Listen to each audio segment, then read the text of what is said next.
Hi everyone, this is Lakshya Mittal. So we were discussing estimate questions and today is the 10th question which we are going to discuss. So इसमें दिया हुआ है estimating the number of the value of coffee makers business in Ahmedabad. तो ये question हमें दिया हुआ है. अब हमने अहमदाबाद का एक question और किया था जिसके अंदर we had to analyze the number of crores in Ahmedabad. तो अहमदाबाद का उस टाइम पे हमें एरिया हमने estimate किया था, that was around 500 square kilometer, sorry.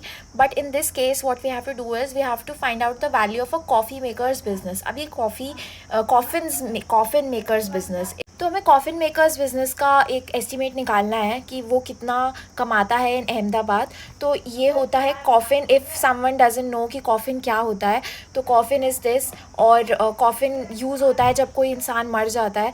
तो that's a very sad thing, but या दैट्स लाइफ. तो हमें इसको एस्टिमेट निकालना है. तो पहले हम कुछ क्लैरिफाइंग क्वेश्चंस पूछ लेते हैं because that is the first entry point which we are suppose to do. So these are the clarifying questions which we ask. ये राइटिंग बहुत गंदी है. Okay, I will write it nicely. So clarifying question, even this is not nice but yeah, it's a bit understandable.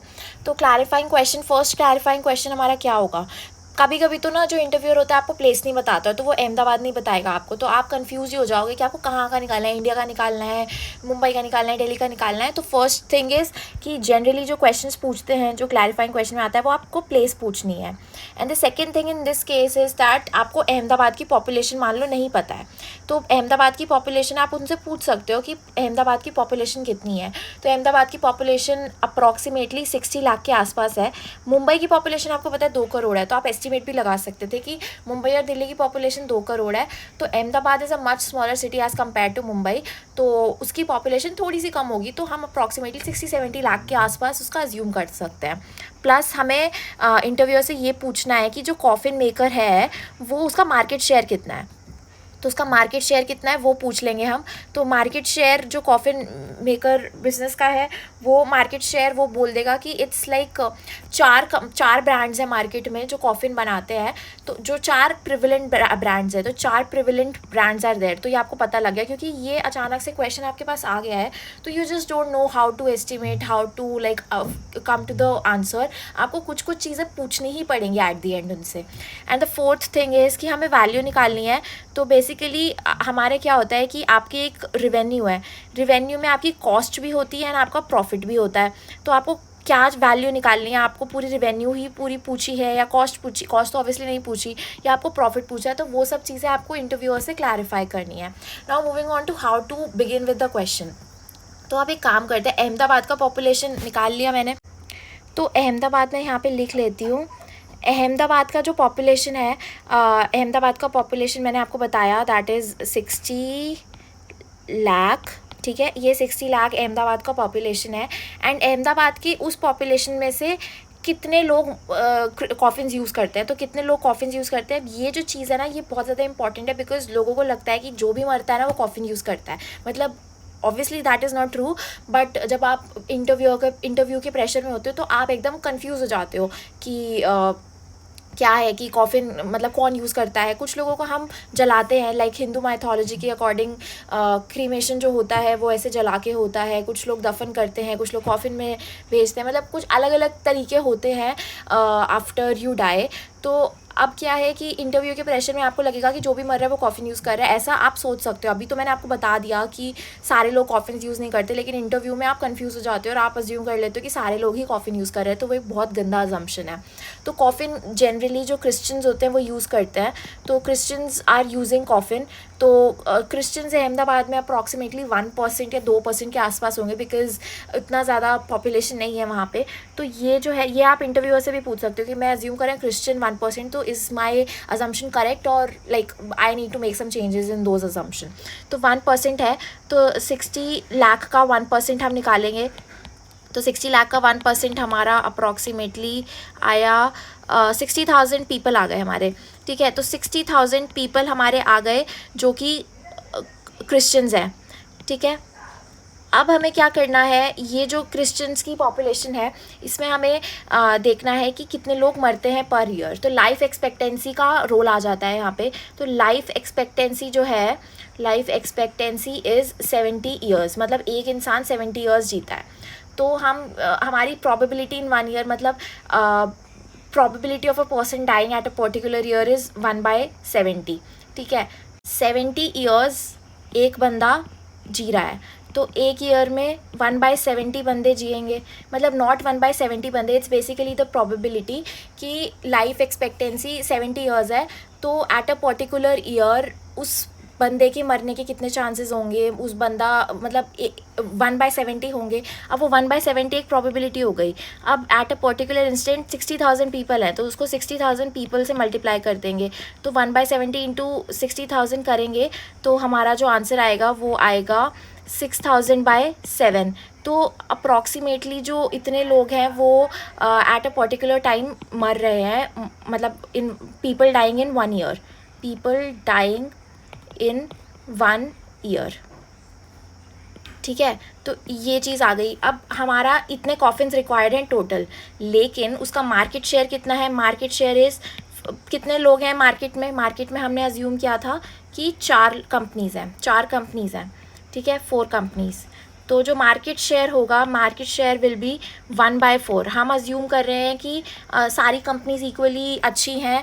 जैसे एक पहले हमने क्या था कि मैगी थी, मैगी के साथ yippee भी है और भी बहुत सारे ब्रांड्स हैं, लेकिन मैगी ने 50% मार्केट शेयर लिया हुआ था, क्योंकि मैगी ने अपनी ब्रांडिंग इतनी अच्छी की हुई है कि 50% लोग मैगी ही खरीदते हैं। लेकिन इसमें क्या है कि हम अज्यूम कर रहे हैं कि चारों कंपनीज़ का इक्वल मार्केट शेयर है, तो इक्वल मार्केट शेयर है तो मैं 1/4 इंटू 6,000/7 कर दूँगी, तो ये हमारा जो है ये प्रॉपर आंसर आ जाएगा। तो अब हमारे पास ये क्वांटिटी आ गई। अब ये क्वांटिटी अप्रॉक्सीमेटली जब हम इसको सॉल्व करेंगे तो आएगी 225 के आसपास हमारी ये क्वांटिटी आएगी। तो 225 जो हमारा है कॉफिन्स रिक्वायर्ड है by a particular brand, coffins by a particular brand, ठीक है। तो ये हमारी कॉफिन की वो आ गई। अब हमें क्या करना है कि हमें कॉस्ट एनालिसिस, मतलब हमें पूछा था ना कि वैल्यू कितनी है, तो वैल्यू में रेवेन्यू का मैंने बताया था, कॉस्ट और प्रॉफिट देखना है हमें, तो वो भी एक बार एनालिसिस कर लेते हैं। तो मान लो कि एक कॉफिन 225 कॉफिन है और 1 कॉफिन की कॉस्ट है 10,000 रुपीज़, ठीक है। एक कॉफिन की कॉस्ट 10,000 रुपीज़ है, तो हमारा टोटल कितने कॉस्ट हो जाएगा, मतलब टोटल जो रेवेन्यू होगी दैट विल बी 225 इंटू 10 की 4 दैट INR, ठीक है। अब उसका क्या है कि उसका बनाने का भी खर्चा होगा, तो बनाने का भी कुछ खर्चा होगा, तो उसका बनाने का कॉस्ट देख लेते हैं। तो उसकी कुछ कॉस्ट होंगी, तो कॉस्ट हम इंटरव्यूअर से पूछेंगे कि हम कितनी अज्यूम करें कॉस्ट। तो इंटरव्यूअर कुछ 4 लाख के आसपास उसकी कॉस्ट बताएगा कि उसको बनाने में उसका रेंट और पता नहीं क्या क्या जो भी चीज़ें होती हैं, पानी, रेंट, बिजली, ये वो, तो 4 लाख कॉस्ट है जो उसकी सेटअप कॉस्ट है। और कुछ वेरिएबल कॉस्ट भी होती हैं, तो वेरिएबल कॉस्ट डिपेंड करती हैं कि कितना आपका सामान आ रहा है। तो वेरिएबल कॉस्ट लेते हैं 60% ऑफ उसकी रेवेन्यू, तो 60% ऑफ उसकी रेवेन्यू, तो टोटल प्रॉफिट कितना हो जाएगा? Profit will be 225 minus 4 lakh minus 60% of 225 into 10 की पावर 4, तो ये हमारा हो जाएगा इसका प्रॉफिट। तो जो भी हमारा आंसर आएगा एक बार हम इसको कैलकुलेट कर लेते हैं। तो जब हम इसको सॉल्व करेंगे तो जो हमारा आंसर आएगा that will come out to be 5 lakh. तो ये इसका प्रॉफिट है, और इसका प्रॉफिट निकालने के लिए हम कुछ और भी करते हैं, डिस्काउंट रेट वगैरह अज्यूम करते हैं, तो NPV एनालिसिस करते हैं। उस NPV एनालिसिस को अभी करने की ज़रूरत नहीं है, बिकॉज़ अभी हमें फिनेंस के उतने ज़्यादा टर्म्स नहीं पता, तो it's not necessary to do it right now. तो at the end you can do a sanity check as well. तो सैनिटी चेक इज़ बेसिकली, आपको अगर मान लो वैल्यूज़ पता है, आपको समहाउ पता है कि कितने लोग मर रहे हैं, कितने लोग कॉफिन यूज़ कर रहे हैं, ये read it somewhere in the newspaper, तो आपको पता है लेट्स सपोज कि अप्रॉक्सीमेटली 300 से 400 कॉफिन्स बनाने की ज़रूरत पड़ती है। तो 300 से 400 कॉफिन्स बनाने की ज़रूरत पड़ती है, it means you are very close to the actual answer, and आपने बहुत अच्छे से उस क्वेश्चन को एनालाइज किया है। 300 से 400 कॉफिन्स बन रहे हैं एंड योर आंसर इज़ 225, तो मतलब आपका answer is very near to 300 से 400। So the interview will be very happy कि आप न्यूज़पेपर पढ़ते हो, आपको ये पता है कि कितने लोग एक्चुअली में मर रहे हैं एंड कितने कॉफिन्स एक्चुअली में required, and your answer is actually very close to it, so he will be very happy with that. And one more thing that I wanted to just tell you is that demand side और एक supply side होती है। तो अभी हमने क्या किया है, हमने डिमांड साइड से किया है। डिमांड मतलब कि कितने लोगों की डेथ हो रही है पर ईयर, तो number of people dying per year, number of people dying per year, ठीक है। तो ये हो गई हमारी डिमांड साइड से।